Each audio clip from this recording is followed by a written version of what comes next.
You're listening to TC TAUX on TNT.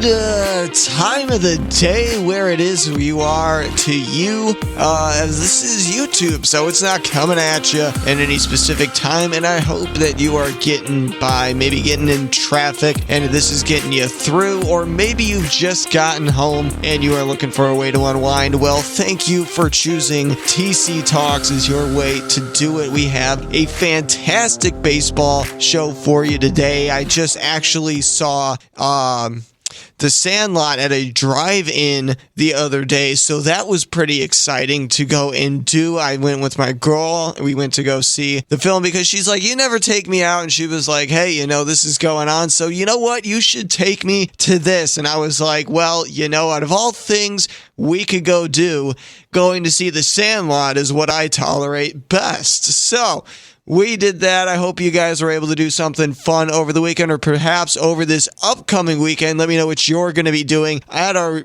Instagram at The Winner Circle STC. Yes, we updated the Winner Circle Instagram name just because, I heard a little bit of a rumor that the way we were doing it made it seem like we were a bot account. So a little bit more professional in the name, getting along, and we're doing the same thing here on YouTube. Now, I know you're wondering, TC, where did your face go? Why don't you just do some podcasting? This is just going to be a short season 2, a nice branching episode, so you guys can continue to get content while we kind of switch things over in the video side. And as you could tell, audio quality has gotten better, so just bear with us for a little bit. Without further ado, let's dive into the content today. We're going to start with Chicago baseball, as we so often do. The Chicago White Sox are looking to get above 500 for the first time in what feels like forever. They have been battling between being a few games under and at 500 for most of the season, and they have the opportunity against the Cleveland Guardians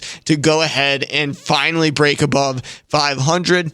This is going to be great. They've been coming off of a great exit into the All-Star break, and the way they come out is really going to tell, in my opinion, how good this team is going to be. They're coming out against the Guardians, the team that seems to give them the most trouble year in and year out. Doesn't matter how competitive Cleveland is, they just always seem to have the Southsiders number in some way. But in either case, Lucas Giolito is going to get the call for the Southsiders, and he's had a rocky start. Still in the plus column winning wise, but a very rocky ERA at 4.69 and 32 walks in just 88.1 innings this season. So not something you'd want to see from Lucas Giolito after the way he pitched last year. You'd hope he make a little bit of progression in this season. Sure, there was injury, but he is just not taking that next step even before he got injured as well. So the Southsiders got to find something to do. Maybe their few All-Stars will be able to get the call and rise to the occasion, but a team that doesn't have much to be celebrating right now and little to no All-Stars is the Chicago Cubs. In fact, I didn't even do the research as to if they have an All-Star. I would wager to say they did not, and that's just because nobody on this team has been a standout. Seiya Suzuki for a long time was that player, but unfortunately injury derailed a promising season. So for him, obviously, it's a little difficult to say that he's been a wash, but since returning, he's been a little bit of a wonky player. Hitting is still fantastic, but there's been a few errors in the field, mental gaffes that really have me questioning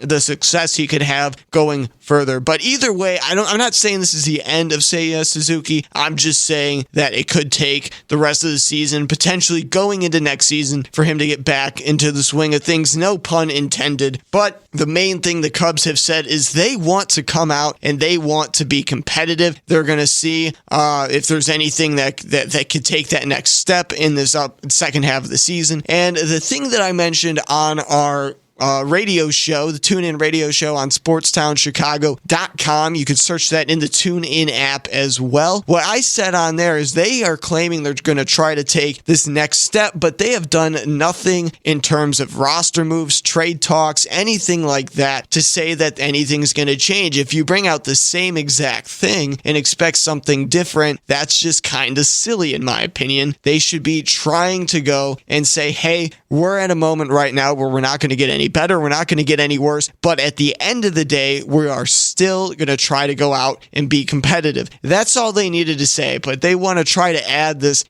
extra pizzazz on top. Like, we really don't know what's going on for those Northsiders. They're struggling, and it just goes to show you they are a 38% odds to win against the Phillies in their upcoming game, the start of their return from the All-Star break, and they are coming off of a terrible exit into the All-Star break. They were one of their last 10, so they were 1-9 to end their first half of the season, and now they're going out looking like they're going to lose the first one in return. Justin Steele, who's been all over the place this season, showing signs of improvement, but at the same time, still so much has gone wrong for the young pitcher. So hopefully he's able to find his footing in this one, at least have a decent outing. He goes up against Kyle Gibson for the Phillies. So we'll see what they're able to do for the Northsiders, but in my opinion, if I was a betting man, I would just go ahead and not bet on it because I probably would not get a big return betting on the Phillies. So,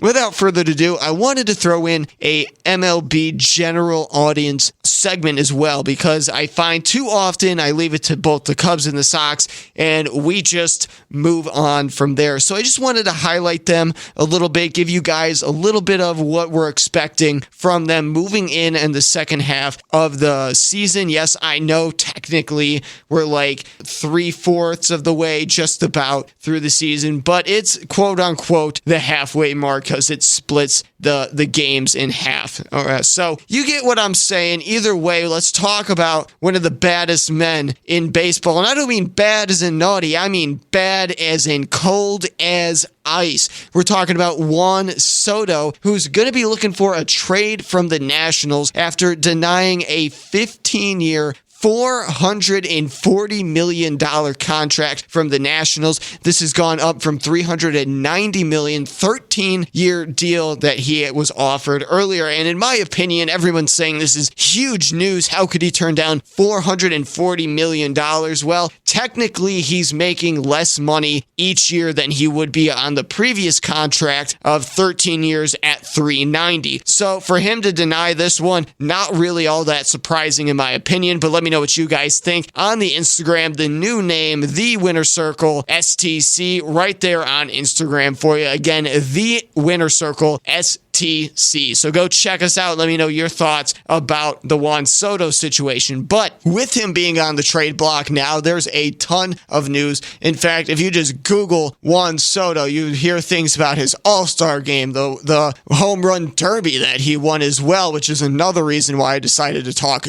about him. And in addition to that, there's been a little competition from Garrett Cole saying that he does not want the rival Red Sox to go ahead and be able to snag the young star. The 23-year-old has a bunch of teams vying for him. As of right now, the Red Sox are not one of them. In fact, it's only the Mariners, Padres, Giants, Dodgers, Cardinals, Yankees, and Mets, according from Nightingale, his manager.